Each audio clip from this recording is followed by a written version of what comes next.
Good morning student, आपका BA BEd third year class में welcome है। तो बच्चे आज हमारा टॉपिक है एडमिनिस्ट्रेटिव चेंजेस। क्लियर? क्या टॉपिक है? एडमिनिस्ट्रेटिव चेंजेस, प्रशासनिक बदलाव। इसमें बच्चे हम करेंगे कि जब प्लासी के युद्ध के बाद जैसे ही भारत में अंग्रेज गवर्नर जनरलों की नियुक्ति होनी शुरू हो गई थी, जहां जो अंग्रेज गवर्नर जनरल थे उन्होंने भारत का जो राजनीतिक प्रशासन अपने हाथों में ले लिया था, राजनीतिक शक्ति को अपने हाथों में ले लिया था, तो उन्होंने अपने अंदर कौन कौन से भारत में जो भारत के प्रशासन में सुधार किए थे। क्लियर? तो इसमें जो फर्स्ट जो गवर्नर जनरल है वो है लॉर्ड क्लाइव। तो फर्स्टली हम करेंगे, और ये जो सुधार है बच्चे वो हम करेंगे 1857 के विद्रोह तक के। क्लियर? इसमें हम करेंगे फर्स्टली लॉर्ड क्लाइव के प्रशासनिक सुधार। तो बच्चे ये टॉपिक हम पहले कंप्लीट कर चुके हैं कि लॉर्ड क्लाइव ने कौन से प्रशासनिक सुधार किए थे, लॉर्ड क्लाइव के। तो लॉर्ड क्लाइव का टाइम पीरियड बच्चे कितना था? एक तो था 1757 से 1760 और दूसरा था 1765 से 1767, 1765 से 67। तो बच्चे उन्होंने दो तरह के प्रशासनिक सुधार किए थे, एक था सिविल प्रशासन संबंधी सुधार और दूसरे थे सैनिक प्रशासन संबंधी सुधार। एक सेना में किया था और एक सिविल अधिकारियों के प्रशासन में। तो जो सिविल प्रशासन में उन्होंने अधिकार किए थे, जैसे कि उन्होंने बच्चे उपहार लेने की मनाही कर दी थी। इसमें क्या था कि इसने कंपनी के कर्मचारियों को जो कंपनी के कर्मचारी उपहार लेते थे भारतीयों से, उनकी मनाही कर दी थी। और दूसरा, उन्होंने कर्मचारियों को बच्चे निजी व्यापार भी बंद कर दिया था। और बच्चे क्लाइव ने निजी व्यापार बंद करने और जो रिश्वतखोरी रोकने का भी उपाय किया था, और उसने इस संबंधी के रिश्वतखोरी को रोकने के लिए क्लाइव ने कंपनी के डायरेक्टरों को आदेश दिया था कि वो कंपनी के अधिकारियों के वेतन बढ़ा दे, कि उनकी पे है जो क्या वो उनको ज्यादा कर दे, उनकी पे को, तनख्वाह को, ताकि वो रिश्वतखोरी ना कर सकें। परंतु बच्चे कंपनी के डायरेक्टरों ने उसके इस सुझाव की अनुमति नहीं दी। और बच्चे उसने बड़े बड़े पदाधिकारियों को नमक, पान, तंबाकू के व्यापार का एक अधिकार देने के लिए क्लाइव ने एक सोसाइटी की स्थापना की थी, trade off society, society of trade है बच्चे, सोसाइटी ऑफ ट्रेड। क्या है? Society of trade, society of trade, trade off society नहीं है, सोसाइटी ऑफ ट्रेड की स्थापना की थी। और इस सोसाइटी ने बच्चे इस सोसाइटी के लाभ से अधिकारियों को उनके वेतन के या पद के अनुसार वार्षिक धन प्राप्त होता था। जैसे कि गवर्नर, कर्नल और जो मेजर होते थे उनको, जो बच्चे गवर्नर होता था उनको 17,500 पाउंड, जो कर्नल होता था उसको 7,000 पाउंड और जो मेजर होता था उनको 2,000 पाउंड प्रति वार्षिक धन प्राप्त होता था। इसके अलावा बच्चे क्लाइव ने बहुत से योग्य अधिकारियों की नियुक्ति की ताकि वो कोई भी रिश्वत ना ले सके और व्यापार ना कर सके, अपने पद के प्रति ईमानदार रहे। तो उसने एक फंड भी चलाया था, लॉर्ड क्लाइव फंड। ये दोनों आपके शॉर्ट क्वेश्चन बनेंगे, society of trade and Lord Clive fund.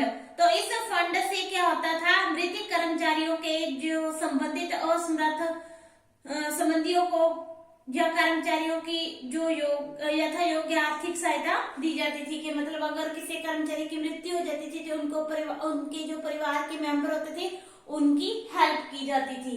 Clear? तो ये थे उनके सिविल प्रशासन संबंधी सुधार। ये हमने लॉर्ड क्लाइव वाले क्वेश्चन में भी किए हुए हैं।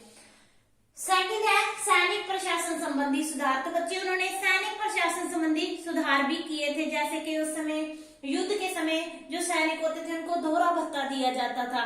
तो इस तरह ये जो भत्ता देने की प्रथा थी वो कर्नाटक युद्ध के बाद आरंभ हुई थी। और जबकि जो शासक थे, जैसे कि कर्नाटक के शासक चंदा साहब, ये भी हम पहले कर चुके हैं, चंदा साहब हो गए, मोहम्मद अली हो गए, उन्होंने ये भत्ते बारंबार उस समय फ्रांसीसी और अंग्रेजों को दिए थे। पहले क्या होता था, पहले तो जो भारत का जो नवाब था ये भत्ता होता था जो अंग्रेजों को भारत में दिया जाता था, वो नवाब के कोष से दिया जाता था। परंतु अब जैसे ही क्या था कि कंपनी ने बंगाल, बिहार और उड़ीसा पर अधिकार कर लिया था, तो ये भत्ता किनको देना पड़ रहा था?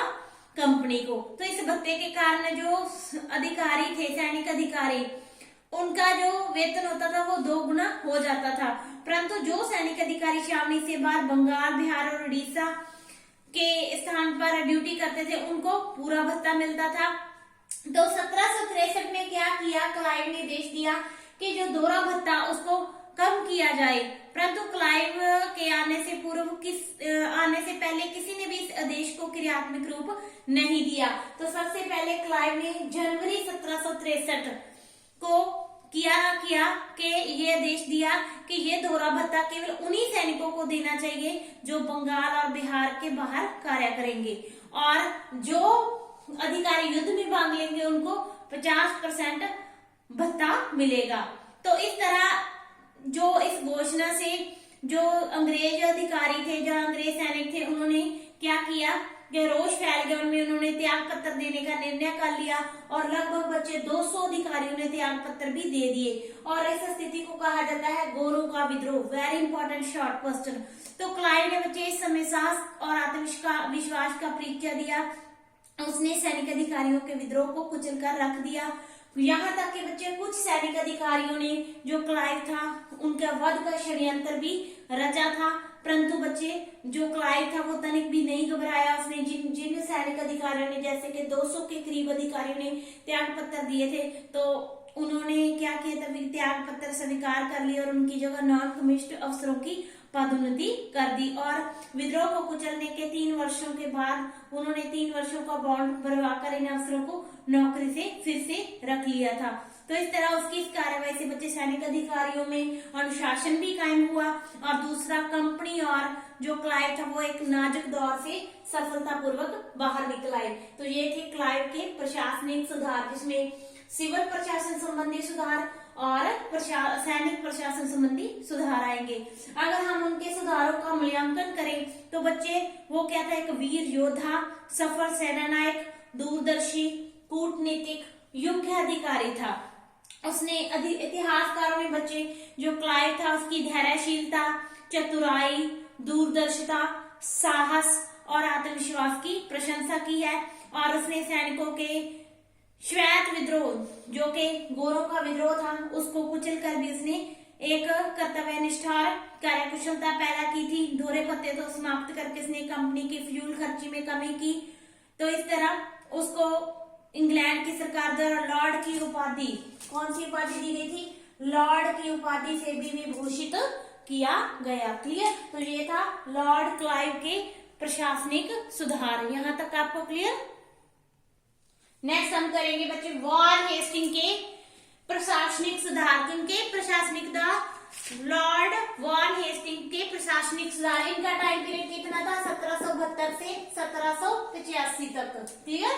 तो बच्चे फर्स्टली इसने कौन सा सुधार किया था? इसने क्लाइव के द्वैध शासन का अंत कर दिया था। End of Clive dual government. तो इसने क्लाइव का जो दोहरी शासन प्रणाली थी उसका इसने अंत कर दिया था। और 1772 में इसने कंपनी के डायरेक्टरों के आदेश का पालन करते हुए इस दोहरी शासन प्रणाली को खत्म कर दिया था। और इसने मोहम्मद रजा और शिताब राय, जो उस समय डिप्टी नाजिम के पदों पर थे, उनको भी उनके ओहदे से अलग कर दिया था। तो इसने डिप्टी नाजिम के पदों को भी समाप्त कर दिया। और वॉर हेस्टिंग्स ने ये मतलब दोहरी शासन प्रणाली और डिप्टी नाजिम के पदों को समाप्त करके सारा जो प्रशासन था, जितना भी बंगाल बिहार का प्रशासन था, वो सारा अपने हाथों में ले लिया था। तो इस तरह उसने बंगाल, बिहार और उड़ीसा के दीवानी और निजामत दोनों तरह के अधिकार अपने अंडर ले लिए थे। और उस समय जो बंगाल का नवाब था बच्चे, वो एक केवल पेंशन भोगी बनकर रह गया था। और उसकी पेंशन इन्होंने निश्चित कर दी थी 16 लाख रुपए, 16 लाख रुपए वार्षिक इन्होंने पेंशन नियुक्त कर दी थी। और गवर्नर के बच्चे इस कदम से लोगों को बड़ी राहत मिली थी। सेकंड पॉइंट आता है कोष का कलकत्ता में तबादला, transfer of treasury to Kolkata. तो बच्चे इन्होंने जो वॉन हेस्टिंग्स ने जो सरकारी कोष था, जो कि अंग्रेज सरकार का खजाना था, उसको मुर्शिदाबाद, जो कि उस समय बंगाल के नवाब की राजधानी में हुआ करता था, तो उसने खजकोश को मुर्शिदाबाद से कलकत्ता में इन्होंने ट्रांसफर करवा दिया था। क्लियर। तीसरा पॉइंट आता है नवाब के घरेलू शासन की पुनर्व्यवस्था, arrangement for household affairs of nawab. तो बच्चे इसने जो वॉन हेस्टिंग्स था, लॉर्ड वॉन हेस्टिंग, इन्होंने नवाब के घरेलू शासन में भी इन्होंने हस्तक्षेप करके उनकी पुनर्व्यवस्था कर दी थी। और उस समय जो मीर जाफर था, उनकी बेगम विधवा थी जो मुन्नी बेगम, उनको उनके जो पुत्र था अभी नाबालग था मुबारकुद्दौला, उनकी संरक्षिका नियुक्त कर दिया था। और इसके अलावा बच्चे इन्होंने मुन्नी बेगम और जो राजा गुरदास था वो अंग्रेजों के हाथों में इन्होंने कठपुतली बना लिए थे। और इनके कार्यों के कारण, इन्हीं कार्यों के कारण वॉन हेस्टिंग्स की इंग्लैंड में काफी आलोचना भी हुई। ये आलोचना का पात्र भी बने, क्योंकि जो मुन्नी बेगम थी, जिनको इन्होंने मुबारकुद्दौला की संरक्षिका नियुक्त किया था, एक नवाब की संरक्षिका, वो अरब में क्या थी, एक नर्तकी रह चुकी थी और नवाब के साथ भी उसने उचित व्यवहार नहीं किया था। तो इसलिए इस कार्य के कारण वॉन हेस्टिंग्स की इंग्लैंड में आलोचना भी हुई थी। और बच्चे वॉन हेस्टिंग्स ने उससे 1.5 लाख रुपए उपहार में भी प्राप्त किए थे। ठीक है। लास्ट आता है कलेक्टरों की नियुक्ति, अपॉइंटमेंट ऑफ कलेक्टर्स। तो बच्चे वॉन हेस्टिंग्स ने बंगाल को 35 जिलों में बांट दिया था। कितने डिस्ट्रिक्ट्स में? 35 जिलों में इन्होंने बांट दिया और प्रत्येक जिले में एक एक अंग्रेज कलेक्टर की नियुक्ति की गई। और जो अंग्रेज कलेक्टर की नियुक्ति की गई थी उसका कार्य था भूमि कर इकट्ठा करना और हर जिले का शासन प्रबंध करना था। और जो कलेक्टर होता था वो जिले के न्याय प्रबंध में भी सहयोग देता था। क्लियर। तो बच्चे आज हमने किया है लॉर्ड क्लाइव के प्रशासनिक सुधार और वॉन हेस्टिंग्स के प्रशासनिक सुधार। कल हम बच्चे इसी को आगे कंटिन्यू करेंगे, इसी क्वेश्चन को। क्लियर। तो इसमें हमने जो क्लाइव और वॉन हेस्टिंग्स, ये दोनों पॉइंट हम पहले भी, इनके जो क्लाइव वाला क्वेश्चन था और वॉन हेस्टिंग्स वाला, उसमें ये पॉइंट्स हम कवर कर चुके हैं। क्लियर। आज के लिए इतना ही, कल हम आगे करेंगे। Thank you so much.